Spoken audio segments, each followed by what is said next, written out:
The storm hit the island just as the sun dipped below the horizon, turning the water into a field of shattered glass. I stood at the dock, badge hidden beneath my jacket, watching the waves slam against the shore like they were trying to warn me. I thought owning a private island would mean peace, silence, freedom. But that was before Karen, before the HOA president decided my land belonged to her committee, before she filed claims, forged papers, and marched onto my property with a clipboard like it was a weapon. That night, staring at the boiling sea, I realized something. This wasn't a dispute. It was a takeover. And she had no idea I'm the sheriff. If you believe justice isn't a privilege but a promise, then subscribe. Because on this channel, every lie is exposed, every bully is humbled, and every Karen learns the hard way that the truth doesn't need permission to fight back. The island was never meant to be a battleground, but fate doesn't ask for permission. It begins quietly, like the soft hum of waves brushing the shoreline, and then it turns everything upside down when you least expect it. When I first bought the $3 million stretch of green paradise, my intention was simple: to escape the noise, the gossip, and the weight of my own badge. Being the sheriff in a county full of entitlement and power-hungry homeowners associations had drained me for years. My island, my refuge, was supposed to be the one place out of reach from the Karen-infested chaos of the mainland. But the world has a strange sense of humor, and peace rarely lasts when someone convinced they own everything decides they own you too. The trouble started 3 days after I moved in. The sky was an uninterrupted blue, the kind that makes you forget stress even existed. I walked the tree line, memorizing every path, every bend, every spot where the sunlight broke through the leaves. That was when I noticed the first sign, a laminated notice stapled to a palm tree. Property Review Notice. HOA Compliance Inspection Required. My first reaction was disbelief. There was no HOA here. None. The nearest residential association was 4 miles inland across water. How bold, how confident, how astonishingly delusional would someone have to be to step onto a private island and post HOA notices? I removed the paper, folded it, and laughed as I tossed it into a box inside my cabin. I chalked it up to a prank. But pranks don't show up twice. On the second day, another notice appeared. Then another. They were placed with purpose. The dock, the boathouse door, even the side of my generator shed. Same formatting. Same signature. Karen L. Halden, HOA President. The name was familiar. Too familiar. She was notorious across the county for her ability to turn neighbor against neighbor, impose nonsense rules, and weaponize fines like they were divine commandment. But she usually stayed within her territory. Usually. This time, she crossed water to come for me. The question wasn't why. It was how far she planned to push it. I didn't confront her, not yet. I wanted to see her next move. Sometimes power reveals itself without being invited. And on the 4th day it did. I woke to the steady thrum of a motorboat. When I stepped outside, there she was, standing at the bow like she was the admiral of an imaginary fleet. Sunglasses. Clipboard. Posture sharpened with self-righteousness. As soon as she anchored near the dock, she didn't ask permission. She stepped onto the wood like she owned it. My island. My dock. My law. And she treated it like her stage. She walked past me without acknowledging my presence, narrating into a phone as she inspected every corner of the shoreline. Words like violation, non-compliant structure, and penalizable offense spilled from her lips. It was surreal, like watching a trespasser try to arrest the homeowner. I let her continue, observing quietly, memorizing every ridiculous moment. She believed her authority was universal, limitless, unquestionable. The kind of arrogance that collapses only when the truth smashes through it like a hammer. When she finally turned to me, she smiled with the satisfaction of someone who'd already decided the ending of a story before hearing the beginning. "You'll receive your formal notice soon," she said, waving her clipboard as if it were a seal of law. "This island falls under my committee's jurisdiction. I didn't respond. I only stared at her, letting silence stretch long enough to unsettle her confidence. She didn't know who I was. Not yet. And revealing it now would cut the lesson short. Instead, I watched her board her boat again, still talking, still documenting, still believing she held the reins of power. When she sped off toward the mainland, the wake she left behind rocked the dock, but not nearly as much as the storm she had just triggered. That evening, I stood at the highest point of the island, surveying the land I had worked years to earn. The sky dimmed to gold, then red, then a deep, swelling purple.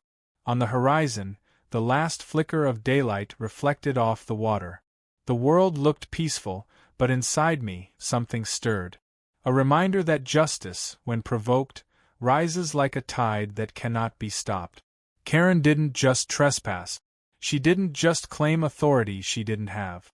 She attempted to seize what wasn't hers. She tried to impose her world onto mine. And she did it without knowing she was playing a game she could never win. But the true danger wasn't her paperwork. It was the lengths she would go to enforce her delusion. And the lengths I would have to go to stop her. Because the next morning, before the sun fully rose, I found something that shifted everything. A freshly installed camera on one of my trees, pointed directly at my cabin. And it wasn't the only one.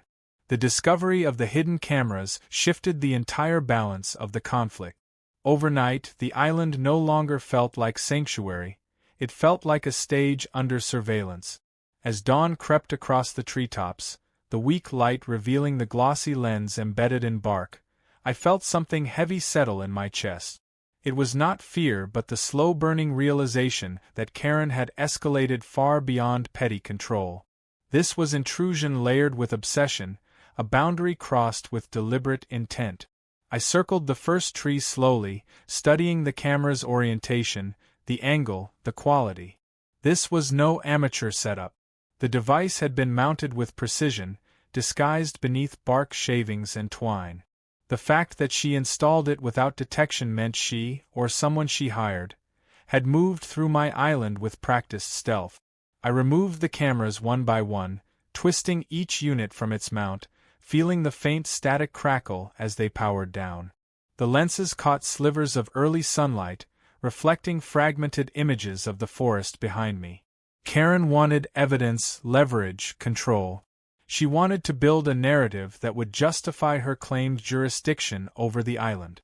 Every camera was a tool designed not to observe but to rewrite reality. She intended to portray me as non-compliant, reckless, problematic. It was a strategy she had perfected over years. Create a problem, document it, weaponize the documentation, then enforce a solution that expanded her authority. On the mainland, she thrived on this method. But here, on my island, her tactics felt invasive on a different level, predatory. By mid-morning, I had collected 8 cameras. A shadow cut across the floor of the forest as a cloud drifted overhead, deepening the sense of unease. The island felt changed, as if the air itself had absorbed Karen's hostility. I carried the cameras back to the cabin, their metallic forms clinking together like distant wind chimes. Inside, the dim light filtered through the windows, casting narrow beams across the wooden floor. The cameras sat in a pile, dark, mute, stripped of their power. Yet their presence filled the room with the metallic scent of intrusion, a reminder that my privacy had been breached by hands that believed their reach had no limits. I brewed coffee, the scent filling the cabin with warmth that contrasted sharply with the cold reality outside. As I sat, hands wrapped around the mug, I considered the psychology behind Karen's actions. She thrived on authority, clung to rules, and weaponized policies as extensions of her will. To her, leadership meant control. To lose control meant losing identity. The island challenged her sense of dominance simply by existing beyond her reach. She needed ownership, even symbolic, to validate her position. And so she sought to claim it by force, not physical, but bureaucratic. Paperwork, notices, documentation, surveillance. It was conquest under the disguise of regulation. By noon, I made my way to the shoreline. The water shimmered with a deceptive calmness, each ripple glinting under the sun like shards of silver. The air smelled of salt and distant rain. I scanned the horizon, searching for any sign of her boat. Nothing. Just open water and the echo of gulls circling overhead. Yet the silence did not soothe. It felt anticipatory, like the moment before a storm unleashes its fury. I knew she was planning her next move. People like Karen never retreated, they regrouped. Back in the cabin, I examined one of the cameras more closely. A tiny engraving caught my eye, a serial code tied to a private security firm known for discreet operations. Karen had hired professionals to invade my land. That added complexity. She had spent money, perhaps community funds, perhaps personal. Either way, it signaled commitment. This was no impulsive act. This was campaign-level aggression. As evening approached, the sky dissolved into streaks of gold and amber. I climbed the hillside trail leading to the island's peak. From there, the view stretched endlessly, the mainland faint in the distance, a thin gray line separating ocean from sky. The wind rose, carrying the scent of pine and sea. The solitude should have been comforting, but I sensed something shifting, something crawling beneath the surface of stillness. At the summit, I saw it, a boat approaching, distant but unmistakable. Its shape cut clean lines across the water as it moved with determined speed. Not Karen's small patrol-style craft. This one was larger, heavier, built for equipment and transport. My breath slowed. She was escalating again. The boat drew closer, and even from afar, I could see figures aboard. Multiple. More than before. The situation had turned from nuisance to operation. I remained still, watching as the boat neared the dock. It did not anchor immediately. Instead, it circled the island once, slow and deliberate, like a predator assessing prey. The hum of its engine reverberated across the water, vibrating through the rocks beneath my feet. When it finally pulled beside the dock, the figures disembarked. Clipboards, cases, tools. Not tourists. Not officials. A private enforcement crew. Karen was not with them, which meant she was orchestrating from a distance. The men began surveying the shoreline, marking locations, discussing measurements.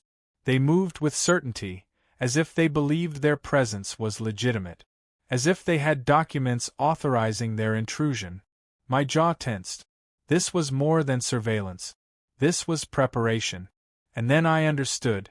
Karen intended to build something on my island. A structure. A claim. A foothold. But before I could descend the hill, before I could confront them, something even more alarming caught my eye, one of the men planting a stake into the ground, attaching a laminated sign. A sign declaring the island under HOA jurisdiction. Darkness swelled in my chest, spreading slow and heavy. Karen was no longer testing boundaries. She was rewriting them, and she was daring me to stop her. The realization settled like a final warning, stirring the air around me with tension and inevitability.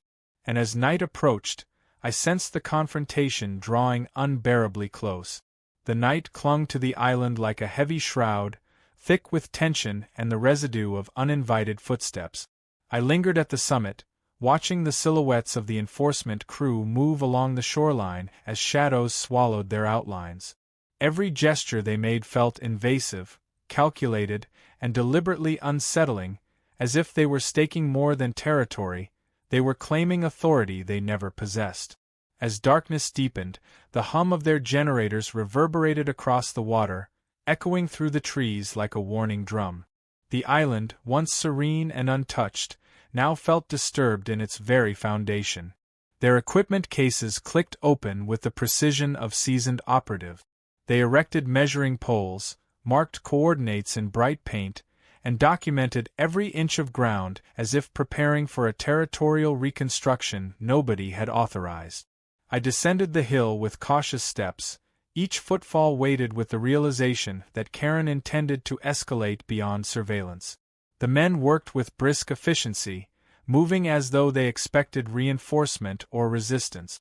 The air smelled of unsettled soil and gasoline, the scent twisting around the tension building in my chest. The ocean murmured behind me, its rhythmic pull contrasting sharply with the human intrusion unfolding ahead. By the time I reached the sandy path leading to the dock, the men had already placed 3 more laminated signs, each declaring the island under HOA review. The absurdity would have been laughable if not for the precision of their movement. They acted with the entitlement of officials enforcing a mandate.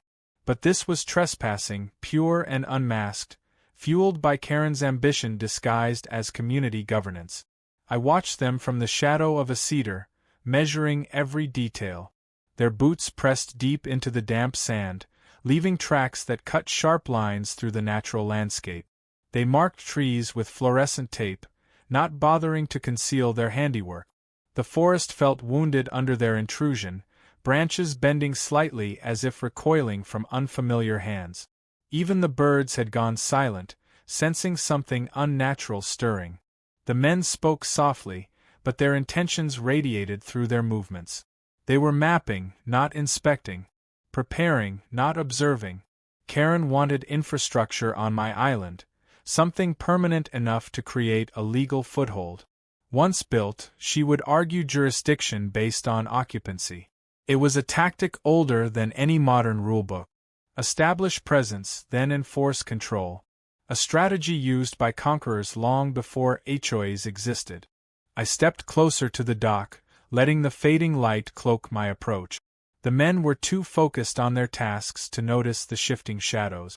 The sky above bled into hues of violet and rust, casting an eerie glow across the water. I felt the storm building again, not in the sky but within the situation itself. Karen's escalation was reaching a tipping point that would demand decisive action. When the wind shifted, carrying the distant scent of rain, I realized I had only moments before the men completed their circuit. Their final act would likely be documenting the interior boundaries of the forest, a violation so blatant it burned at my core. My island, my refuge, had become a blueprint in the hands of strangers following the orders of a woman intoxicated by self-constructed authority. I moved quietly along the tree line, observing the rhythm of their work. Their laser devices projected faint red dots across the ground, scanning contours with methodical sweep. The forest absorbed the foreign illumination with reluctant stillness. I felt the shift inside me deepen, a quiet certainty that confrontation was no longer optional. Karen was pushing, waiting to see how far she could advance before meeting resistance. The men gathered near the dock as twilight settled fully. Their notes were complete, their markers placed, their photographs taken. One of them opened a metallic case and pulled out a device resembling a portable beacon. Its faint blue light flickered against the waves as they planted it firmly beside a wooden piling. The gesture was symbolic, a technological flag signaling the beginning of a deeper incursion into the island's sanctity. The beacon pulsed slowly, casting intermittent glimmers that danced across the darkening water. Each flash felt like a countdown, marking the progression of Karen's plan. Once she had enough documentation, she would fabricate a legal narrative strong enough to drag the island into bureaucratic entanglement. She thrived on loopholes, thrived on fear, thrived on the hesitation of those who lacked the strength or authority to push back. But she did not know the truth yet. She did not know that the man she was challenging on this island was not simply a landowner but the sheriff of the county she manipulated for years. My badge was not a weapon, it was a reminder of responsibility. And now that responsibility demanded action, not for pride, not for dominance, but for the preservation of what was rightfully mine. As the last traces of daylight vanished, the men prepared to depart. Their boat hummed with mechanical certainty as equipment was loaded and cases secured. The beacon continued its faint pulse, anchoring their presence even in absence. I remained hidden, watching the vessel glide away across the dark water. Its retreat did not bring relief. It brought clarity, sharp, cold, unwavering. The boundary had been crossed. Silence reclaimed the shoreline, but it was not the familiar calm I once cherished. It was a charged stillness, thick with impending confrontation. The forest waited with me, its branches trembling beneath the shifting wind. The ocean exhaled in slow, deliberate waves as if bracing for conflict. I knew the next steps would define the fate of the island. And Karen had no idea what was coming. Night solidified around me as I stepped toward the beacon, its glow reflecting off the wet sand like a warning etched in light. I felt the island breathe beneath my feet, steady and ancient, waiting for my decision. The moment demanded resolve, not contemplation. I reached down, wrapped my hand around the device, and understood the battle had begun. The beacon lay cold and motionless in my hand as the waves lapped quietly against the shoreline. Its faint blue glow had vanished the moment I pulled it free from the sand, leaving behind only darkness and the sound of my own steady breathing. For a long moment I stood completely still, letting the night settle around me like a cloak. The air carried the scent of damp earth and drifting salt, heavy with the weight of what was coming. Removing the beacon was not just an act of defiance, it was a declaration. Karen had pushed her line across my island, and now I had drawn one of my own. I carried the beacon through the forest, its metallic shell reflecting occasional slivers of moonlight that cut through the branches overhead. Every rustle of leaves seemed to whisper that the island itself recognized the shift, acknowledging the silent vow I had made. The deeper I walked, the more the forest felt alive with anticipation. Shadows stretched across the path, merging with the undergrowth in a restless dance. Even the wind moved differently, brushing against my shoulders with purposeful tension. Back at the cabin, I placed the beacon alongside the pile of cameras Karen's team had scattered across my land. The devices formed a grim collection of trespass, their presence turning the wooden interior of the cabin into something resembling an evidence room. The silence felt sharp, as if the island itself were holding its breath. I stared at the equipment, understanding that each piece represented more than intrusion. They symbolized a false claim, an illusion of authority crafted to intimidate. But intimidation only works on the uncertain, and uncertainty was a luxury I could no longer afford. The night stretched on, thick and unmoving. My thoughts sharpened into strategy, examining the situation from every angle. Karen's men had surveyed the island with precision, documenting every contour, mapping every boundary, and planting the beacon as a signal of their progress. She would expect a clear path for Phase 2, whatever form it took. She relied on momentum, on the assumption that her pressure would overwhelm any resistance. She expected compliance, or at the very least, hesitation. She would get neither. As the first hints of dawn softened the horizon, I stepped outside. The forest glowed with muted blues and grays, mist curling low around the roots like slow-moving smoke. The ocean mirrored the early light, its surface smooth and silvered. I walked the shoreline, scanning for signs of further intrusion. Footprints remained where the men had stood hours before, deep, defined, and utterly out of place. Each impression in the sand spoke of entitlement, of disregard, of a belief that the island was already theirs. The morning unfolded with deceptive calm. Birds returned to the trees, their calls weaving through the air like threads stitching the forest back together. The scent of pine mingled with rising warmth, masking the tension that had settled into my muscles. I followed the footprints until they vanished into the tide, erasing the physical evidence but not the memory of trespass. After hours of surveying, I climbed once more to the island's peak. From there, the water stretched endlessly in every direction, its surface flickering beneath the growing sun.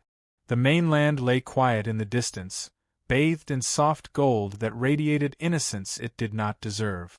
Somewhere beyond that horizon, Karen was preparing her next move, confident that the survey she ordered had gone uninterrupted. She believed she held the upper hand. But the moment I removed the beacon, that illusion shattered. As midday approached, I took inventory of the cabin, gathering tools, supplies, and equipment necessary for what came next. The island's terrain offered advantages: dense forest, elevated cliffs, narrow trails, and natural barriers that made forced entry difficult without detection. I moved through the undergrowth, clearing small paths, marking vantage points, and securing areas vulnerable to intrusion. It was not preparation for violence. It was preparation for truth. The truth that this land was mine, legally and irrevocably. Hours passed, and the sun dipped lower. A soft breeze swept across the canopy as clouds drifted overhead, darkening the world beneath. The shift in weather carried a hint of electricity, as if the sky sensed conflict approaching. I returned to the dock just as the first rumble of distant thunder trembled across the horizon. The ocean stirred, its surface becoming restless under the gathering storm. Then, faint but unmistakable, the low hum of an engine reached my ears. I stepped closer to the water, eyes narrowing. A small vessel glided toward the island, moving with tentative caution. Not the same boat from the previous night. This one was lighter, faster, built for a single passenger. My pulse steadied as I recognized the silhouette guiding it. A lone figure. Compact frame. Determined movements. Karen. She approached without her entourage, without her enforcers, without witnesses. The storm clouds swelled overhead, casting the world in muted gray as her vessel drew near. The waves rocked gently against the hull as she steered into the dock, unaware that the very foundation of her plan had already collapsed. The wind tugged at the edges of her clothing, hinting at the tempest about to break, not from the sky but from the truth she was walking into. She stepped onto the dock, posture rigid, the air around her vibrating with false authority. She believed she had come to enforce dominance. She believed she held control. She believed she had already gained ground on my island. But she had no idea what I had discovered. No idea what I had prepared. No idea who I truly was. As she moved farther onto the dock, oblivious to the confrontation awaiting her, the storm rolled closer, darkening the sky into an ominous canvas. Thunder grumbled across the water, echoing like a prelude to judgment. I watched her from the edge of the trees, unseen, the island holding its breath alongside me. Karen had come to claim victory. Instead, she was about to face the truth that would end her illusion forever. Karen moved across the dock with the rigid confidence of someone who believed the world was already bending to her will. The wind pushed against her, sweeping strands of hair across her face, though she barely reacted. Her focus remained locked on the shoreline, on the path she intended to take, on the imagined authority she believed she carried like a crown. The storm clouds gathered more tightly overhead, deepening the atmosphere and sharpening the edges of the moment. The island felt charged, suspended between stillness and eruption, watching as she stepped deeper into territory she had no right to claim. I waited among the trees, each breath controlled, each movement purposeful. The forest rustled softly as the storm winds threaded through the canopy, sending leaves spiraling downward. Karen maintained a firm stride, the rubber soles of her shoes pressing into the sand with unwavering conviction. She carried a folder beneath her arm, thick, bulging with papers, no doubt filled with false claims, fabricated violations, and imagined statutes. She treated the island as if it were a blank canvas awaiting the brushstrokes of her control. The tide rolled in with slow determination, the waves kissing the edges of the dock, as if sensing the tension pulsing through the air. Karen moved inland, her posture stiffening as she surveyed the forest with a critical gaze. She paused only briefly, studying the trees as though searching for the markers her men had left the previous night. But she found nothing. The fluorescent tapes, the stakes, the coordinates, they were gone, removed before sunrise, leaving no trace of the intrusion she believed had gone unnoticed. Her steps grew quicker, fueled by rising frustration as she ventured along the path. The forest canopy stretched above her, the branches swaying gently, casting patterned shadows across the ground. Karen's breathing grew louder, more strained, as she moved through the undergrowth in pursuit of confirmation that her operation had progressed. Yet the island stood still in silent defiance. No markers, no coordinate, no equipment, nothing but the natural landscape that remained unaffected by her obsession. The storm darkened the sky further, turning daylight into dim twilight. Gusts of wind swept through the trees, bending branches and sending loose leaves swirling like restless spirits. Karen tightened her grip on the folder, her knuckles paling with the effort. The absence of evidence disrupted her plans, and the weight of uncertainty pressed against her shoulders. She walked faster, deeper, pushing past ferns and fallen branches, ignoring the whispers of the forest that warned her she was no longer in control. I followed her from a distance, watching her movements with steady composure. She pressed onward until she reached the clearing where her team had carried out their survey. The earth still bore faint impressions of the equipment cases, the footprints, the marks left behind by the intrusion, but nothing remained that she could use to justify her claims. The fluorescent tape had been removed. The stakes had been uprooted. The beacon she planted had vanished entirely. Her breathing quickened, forming small clouds in the cooling air. The island seemed to exhale as she turned in a slow circle, her frustration growing into something harsher, sharper, an unease she could no longer hide. She clutched the folder to her chest, flipping through pages thick with printed regulations and drafted violations. The wind tore at the edges, scattering the top sheets across the clearing like pale birds taking flight. Papers whipped through the air, spinning wildly before being swallowed by the forest floor. Karen lunged after them, chasing pages that slipped between roots and vanished beneath leaves. Her movements lost their rhythm, becoming frantic under the weight of her slipping control. The storm surged closer, distant thunder rolling through the sky like a warning drum. Her carefully constructed narrative, the one she planned to impose on my land, scattered before her eyes, dissolving under the indifference of nature itself. The sky shifted again, turning from gray to charcoal as the first cool drops of rain began to fall. They landed softly at first, tapping against the leaves in a delicate rhythm. Karen froze, lifting her face toward the heavens as the drizzle thickened into a steady shower. Her clothes dampened, clinging to her arms as she stood in the clearing surrounded by ruined paperwork. The folder sagged in her grasp, water staining its edges and bleeding through the ink. The rain washed over the forest, softening the earth beneath her feet and darkening the trunks of the trees. The air grew heavy with the scent of wet soil and pine. Karen's shoulders slumped under the weight of the weather and the unraveling of her plan. She turned slowly, eyes scanning for the beacon she believed would be the centerpiece of her claim. But it was nowhere. She took a step forward, slipping slightly in the wet earth, her footing unsteady. Her composure cracked, revealing the brittle tension beneath. The storm intensified, sheets of rain falling in rhythmic waves that blurred the outlines of the surrounding forest. Karen clutched the remnants of her paperwork as if holding on to authority itself, her expression shadowed by growing doubt. And then she saw it. Not the beacon she expected, but the pile of cameras I had left at the edge of the clearing.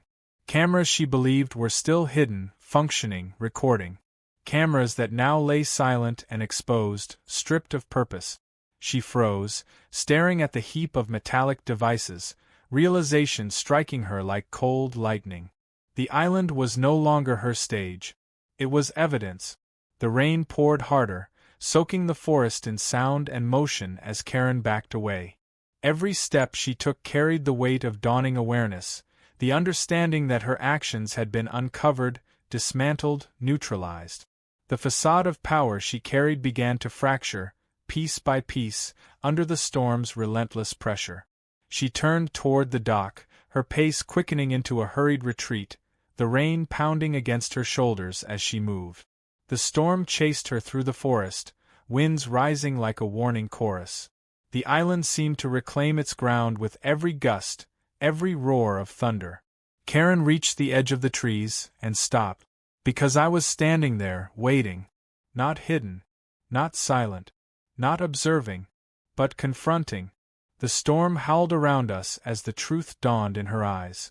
She finally realized who she had challenged, and she realized it too late. The storm roared across the island with a force that felt almost sentient, as though the sky itself had chosen this moment to bear witness. Wind whipped through the trees, bending branches into trembling arcs while sheets of rain hammered the earth in relentless waves. I stood at the edge of the forest, unmoving, letting the tempest surge around me as Karen emerged from the trees, soaked, breathless, and suddenly small beneath the weight of everything she had tried to control. The lightning carved white scars across the sky, illuminating the dock behind her in sharp, fleeting flashes. For a moment, the world existed in suspension. The island held its breath. The storm paused between heartbeats. Karen froze, her gaze locked on the truth that had been waiting for her at the edge of the forest. The relentless certainty she carried onto the island dissolved beneath the enormity of the confrontation she now faced. Her steps faltered as the wind tore at her clothes, pushing her backward with gusts that carried the scent of salt and justice. The rain washed across her face, streaking it with cold water that reflected the lightning like shattered glass.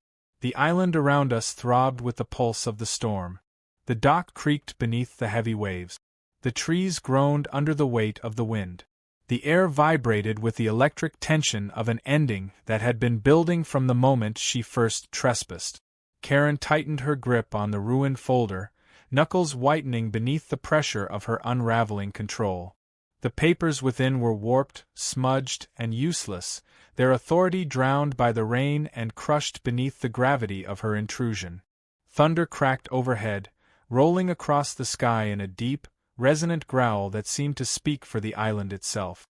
The storm pushed against both of us, but neither of us moved.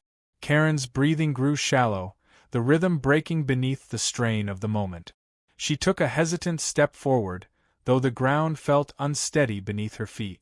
Each movement revealed the fraying edges of her resolve, the thin cracks in her facade of control spreading like fractures in drying clay.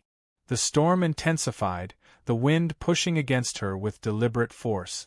Leaves spiraled through the air, torn from branches that swayed under the violence of the sky. Water pooled at the forest's edge, rippling as rain fell in sheets. Karen's posture shifted, wavering between defiance and collapse, though neither had strength left to hold. The realization of her overreach weighed heavier than the storm pressing down upon her shoulders. Every corner of the island bore witness.